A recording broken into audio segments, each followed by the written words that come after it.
ఎల్సెలా books news పాడ్కాస్ట్కి స్వాగతం. ప్రస్తుత ప్రపంచంలో నేడు అసలేం జరుగుతుందో మీరు తెలుసుకునే వేదిక ఇది. ఈరోజు మనం ఒక అత్యంత ముఖ్యమైన విషయం గురించి మాట్లాడుకోబోతున్నాం. అదేంటంటే, ఏకంగా 13 ఏళ్లుగా కోమాలో ఉన్న హరీష్ రాణా కేసు, అలాగే గౌరవప్రదంగా మరణించే హక్కుపై సుప్రీంకోర్టిచ్చిన చారిత్రాత్మక తీర్పు. అసలు ఒకసారి ఆలోచించండి. వైద్యశాస్త్రం ఒక వ్యక్తిని నయం చేయలేనప్పుడు కేవలం యంత్రాల సహాయంతో వాళ్ల ప్రాణాలను అలా నిలపడం నిజంగా వాళ్లకిచ్చే గౌరవమేనా? ఈ ఆలోచింపజేసే ప్రశ్నే ఇప్పుడు ఈ కేసుతో మన ముందుకు వచ్చింది. మొదటగా ఈ కేసు నేపథ్యం చూద్దాం. 2013లో పంజాబ్కి చెందిన హరీష్ రాణా అనే విద్యార్థి ప్రమాదవశాత్తు ఒక భవనంపై నుంచి పడిపోయాడు. అప్పటినుంచి అంటే దాదాపు 13 ఏళ్లుగా అతను శాశ్వత అపస్మారక స్థితిలో, అంటే కనీసం కదలలేని ఒక వెజిటేటివ్ స్టేట్లో ఉండిపోయాడు.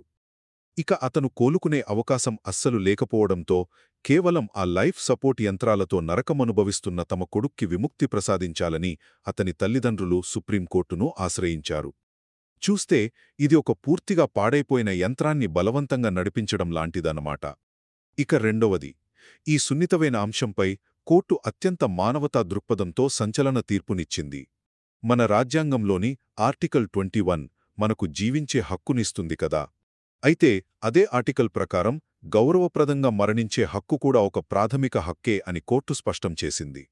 అందుకే హరీష్కు ప్యాసివ్ యుథనేషియాకు, అంటే ఆ ప్రాణాలు నిలిపే యంత్రాలను తొలగించి ప్రకృతి సహజంగా ప్రాణం పోవడానికి అనుమతించింది. కాకపోతే దీనిని ఎవరూ దుర్వినియోగం చేయకుండా 2 అంచెల మెడికల్ బోర్డుల కఠిన పర్యవేక్షణలోనే ఇది జరగాలని ఒక షరతు కూడా పెట్టింది. చివరగా ఒక విషయం, ఈ చట్టపరమైన మార్పు ఏమీ రాత్రికి రాత్రే వచ్చేయలేదండి.